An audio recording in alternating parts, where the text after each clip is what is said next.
भगवान शिव ने अपनी ही पत्नी को क्यों दिया विधवा होने का श्राप।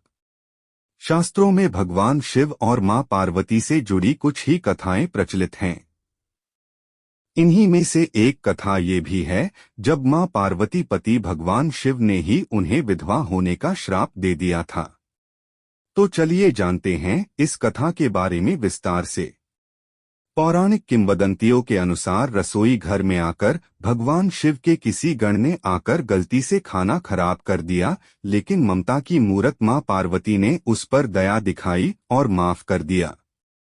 उसी समय श्री हरि भी कैलाश भ्रमण करने आए हुए थे।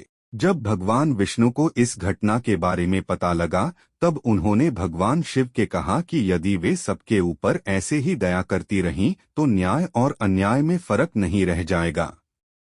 कर्तव्य के ऊपर ममता का भारी पड़ना बहुत गलत है। ऐसा इस वजह से हुआ क्योंकि वे संसार की माता हैं। यदि वे ऐसा करेंगी तो दुनिया का संतुलन खराब हो जाएगा।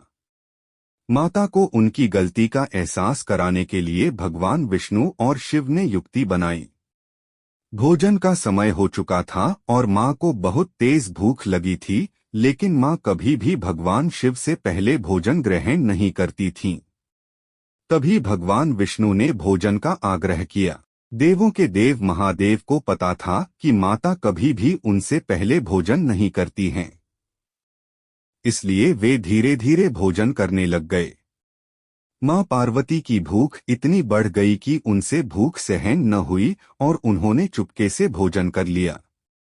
भगवान शिव को जब ये पता चला तो वो बहुत गुस्सा हो गए और क्रोध में उन्होंने अपनी ही पत्नी को विधवा होने का श्राप दे दिया। दुनिया के सामने चाहे ये एक श्राप था, लेकिन वास्तव में ये उनकी एक लीला थी। इसके बाद से ही मां पार्वती का स्वरूप क्रोधी और कठोर हो गया। मां के इस रूप को माता धूमावती के नाम से जाना जाता है।